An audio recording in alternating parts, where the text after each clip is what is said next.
এ হলো মায়া। বলেছিলাম না একটা মেয়ে গাড়ি দিয়ে ধাক্কা মেরেছিল, এই সে। ও বুঝে গেছি ভাই। এইভাবে কেউ বন্ধুদের সাথে আলাপ করায় নাকি? আচ্ছা, তোমার কি শুধু মিউজিক শুনতেই ভালো লাগে নাকি? হ্যাঁ, গান করতেও ভালোবাসি। আমি শুধু এরকম মেয়েদের চিনি যারা শুধু পার্টিই করে। জীবনে প্রথমবার তোমার মতন একটা মেয়ের সঙ্গে আলাপ হলো। You wanna sing? আরে করটা কিন্তু দারুণ বানিয়েছিস। অন্য আরেকদিন ট্রাই করি।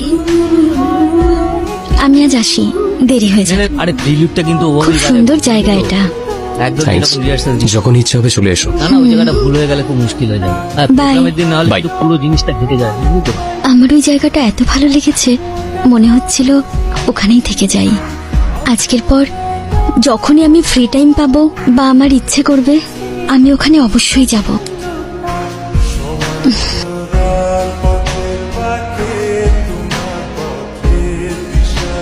বাবা, হ্যাঁ বাবা। বল ভাই। আমি তোকে ফোন করতেই যাচ্ছিলাম, ভাবলাম তুই ব্যস্ত আছিস। আমি ব্যস্ত ছিলাম বলে তুই ফোন করিসনি, না তুই নিজেই ব্যস্ত ছিলিস? হ্যাঁ। তাড়াতাড়ি মেয়েটার নাম বল। ও, তো সাই তোকেও বলে দিয়েছে? আপনার পেটে কখনো কথা থাকে নাকি? চল তুই নামটা বল। আমরা শুধু বন্ধু। আমি তো প্রেমের গন্ধ পাচ্ছি ভাই। এই, সত্যি এরকম কিছু নেই, হলে সবার আগে তোকেই জানাতাম। এসব কথা ছাড়, ওখানে সব ঠিকঠাক? হ্যাঁ ভাই, সব ঠিক আছে, কিন্তু তুই এখানে নেই বলে কিচ্ছু ভালো লাগছে না। এই বাসু, হ্যাঁ? এদিকে আয়। হ্যাঁ, আসছি আসছি। চল ভাই, তাহলে রাখি, পরে কথা হচ্ছে। ঠিক আছে। হাই। হাই, সরি, এই সময় তোমার? সমস্যা সময় দেখে আসে না, বলো কি হয়েছে? বাবা ফোন করেছিলেন, উনি কাল আসছেন। উনি আমাদের ব্যাপারটা জানতে পারলে আমাকে বাড়ি ফিরিয়ে নিয়ে যাবেন। আমার খুব টেনশন হচ্ছে, কি করব কিছুই বুঝতে পারছি না। এত তাড়াতাড়ি ওনাকে আমাদের ব্যাপারে বলার কি দরকার ছিল?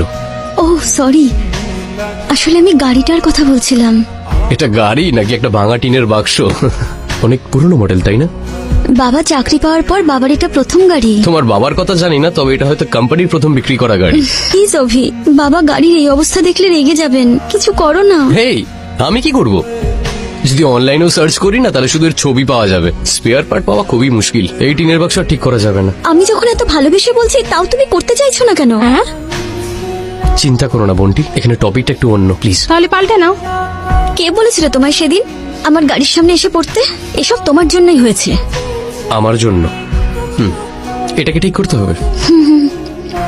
গাড়ির পিছনেও। আরে কি সুন্দর ডিজাইন, পুরো স্পাইডার। বলেছিলাম না হাতটা দিও না। এই গাড়িটা তুমি চালাও কি করে মায়া? এটা তো কিলো দরেও বিক্রি হবে না। শুধু বাইরেটাতেই প্রবলেম আছে, ভেতরের কন্ডিশন একদম ঠিকঠাক। সাবধানে। গাড়িকে বলছো না আমাকে?